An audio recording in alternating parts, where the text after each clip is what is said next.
So today we're in section 3.4, solving inequalities using addition or subtraction. All right, so here's the inequality that it gives us. X is less than 3. X is less than 3. So in words, what that means is all numbers less than 3 will make my inequality true. So name me a number less than 3. This is example 1, yeah. Negative, or 2, -2, -3, and it goes on to infinity. So any number less than 3 will make my inequality true. And here's how I show it on the graph. There's a couple things we need to note. Because it has to be less than 3, it cannot be 3. 3 is not a solution, so that's why it's an open dot on 3. Because 3 is not a part of my solution. However, any number less than is. So that's why my arrow goes to the left, showing that all numbers less than 3 are a solution to the inequality. All right, so that's why it goes left. So in the next one, y is greater than 2. We always read our variable first. Y is greater than 2. That means all numbers greater than 2 will make the inequality true. Give me some numbers greater than 2. 5. Yeah, okay, yes, very good, 100. So, but still, it has to be greater than 2. It cannot be 2. So there's an open dot on the 2. And now my arrow goes to the right. My arrow goes to the right because all numbers greater than 2 are a solution. So I'm showing that by drawing my arrow to the right. The next one is a little different. What do you notice that's different about that inequality sign? There's a line underneath, and I already heard it. The line underneath the inequality means that it's equal to. So now, notice the words say all numbers less than or equal to 4. So because it can be equal to, 4 is now a part of the solution. Do you see that? Because it's equal. So that's why it's a closed dot now on that number, because it can be a part of the solution. It's still less than, so my arrow goes to the left, which shows that all numbers less than 4 will make my inequality true. All right, and last but not least, greater than or equal to, same thing. Since it's equal to, it's a closed dot on the 2, and greater than, the arrow would go to the right. So you see, guys, that inequality symbol is going to tell us a whole lot about what we're supposed to be graphing. We're writing. All right? Yeah. Yeah, okay. If you don't get it all, that's fine. It's on the YouTube video. It's fine. All right, so now let's look at what this looks like in an actual inequality. And, you know, guys, I might even make a mistake and call this an equation at some point. It is hard to kind of train our minds that these are not equations. Even though we solve them exactly like we solve equations, they're not. They're inequalities, and we have to remember that we use the inequality symbol, not the equal sign. So every year on this quiz and test, I see equal signs. Okay, because it's just a habit at this point, so we really have to be mindful of that. The good news is we solve this the exact same way that we would solve an equation. To get the variable by itself on one side, what would I do? Subtract 5 both sides. And now m is greater than or equal to 5. All right, variable by itself on one side, so now I have my solution. But remember, with an inequality, there isn't just one answer. Can you think of a number greater than or equal to 5? 10. 5, because 5 is equal to 5. All right, 6. There's all kinds of numbers. So I'm going to graph this on a number line to show that there are more than one solution. There's more than one solution. Okay, and I do that, all right, by plotting whatever number is up here in my solution. I'm going to plot that right smack dab in the middle, okay? So right in the middle, That number goes on the number line.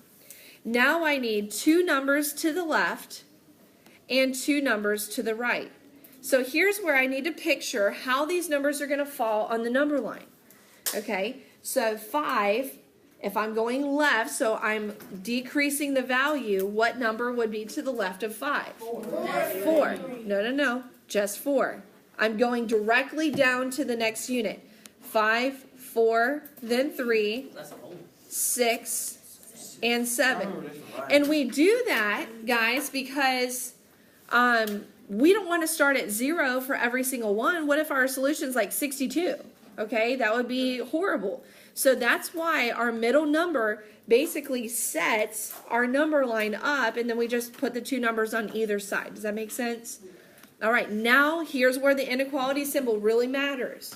Is this going to be an open dot or a closed dot, arrow going right or left? That's what we have to decide. I want you to go ahead and try to set it up. Okay, let's see, if you can use what we just talked about in the last slide, and then we'll go over it in just a sec. So is it an open dot or a closed dot? Closed. It's closed. It's a closed dot, so I fill it in. All right. And now does my arrow go to the right or left? Right. It goes to the right because it's greater than. Here's what I want you to do. Make sure you do this on your number lines. Arch it over the number line, okay? Because that way I can clearly see which way your arrow's going. So sometimes students will try to just kind of trace it on the number line and just make it thicker and then draw an arrow here. But sometimes that arrow can look like the dash mark, So don't trace it right on the number line, just kind of arch it over the number line. Does that make sense?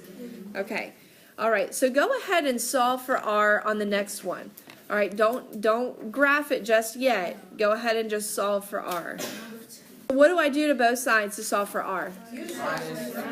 Subtract 27, all right? So that R is on the other side, which is a little different.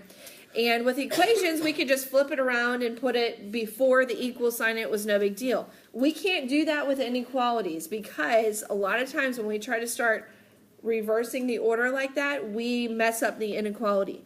So I strongly suggest that you do not try to do that. Just leave it as it is. Do your subtraction and come up with your answer. Now, it's very important, especially when that variable comes after the inequality, that you read the variable first to determine which way your arrow goes on your graph. Because if we just look at that, it looks like a greater than sign, doesn't it? But it's not.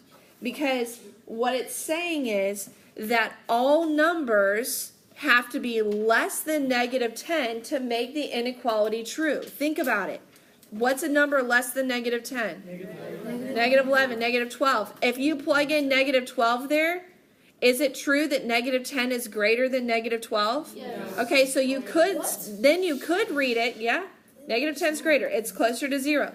Or you could read it, -12 is less than -10. You have to read the variable first to get it right. That number that gets plugged in for the variable must be less than -10. So when you graph it, all right, there's a couple things we need to look at. When we graph a negative, we have to be careful how we number it. What number goes right in the middle? -10, because that's what we came up with in our solution. But now we have to look at what numbers would go on either side of the -10. What would go to the left of -10? Very good. -11 and -12. And then to the right? -9 and -8. Okay? So we have to be careful of that with our negatives because sometimes we think that to the left the number should be smaller, right? But remember, with a negative, the farther left I go, the larger the negative value. All right, so now open dot or closed? Open. It is open because there's no equal to part underneath the inequality. So it's an open dot, and this is where it's really important. Because I read my variable first, which way does my arrow go? Left. To the left. If you just read that inequality left to right, you would think it's greater than, but it's not. This is saying that all numbers have to be less than -10 to make the inequality true. Do you see that? So if that variable on your homework is after the inequality, just remember, I read it first to figure out which way my arrow goes.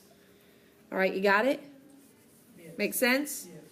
All right, so now let's look at it in reverse. Now I'm going to give you a number line. And I want you to write the inequality that goes with it. Okay, so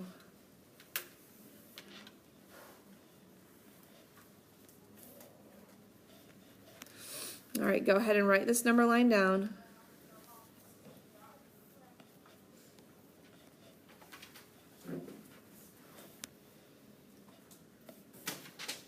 And in your book, you know, they might do more than 5 numbers. I just did more than 5 numbers. You know, that's no big deal. I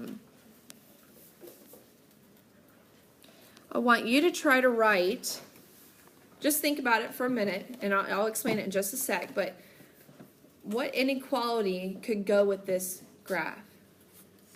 All right, so every inequality needs a variable. And a number. Well, what number would I choose out of all these numbers on the graph? What number? 6, because that's the number that it's plotted on. All right, now I need to decide, is it going to be less than or greater than? Less than. How do you know less than? Because your arrow's going to the left. Now, is it equal to? They both in the wrong room. They need a manual to that. Is it equal to, or is it just less than? It's just less than. How do I know that? Because it's an open dot. It's an open dot. All right, let's do one more. All right, so here's my number line now. And let's go 1, 2, 3, 4, 5. And now we've got 4.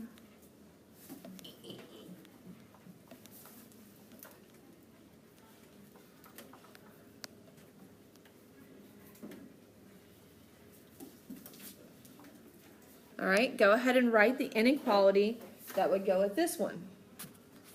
All right, so do I have to use an X? No. I can use whatever variable I want. N, A, G, doesn't matter. Okay, I just like X because it's, you know, a common one we use. All right, and then I know that what number is going to be a part of this? -5. All right, now, greater than or less than? Okay, so X is greater than, and is it equal to?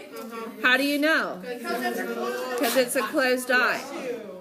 X is greater than or equal to -5. Now, could I have reversed it and you know, written it the other way? Yeah, but, you know, let's just keep it what the variable comes first so we don't cause any confusion. And that's all we have time for today. So we'll do the other examples in part 2. Yes, ma'am.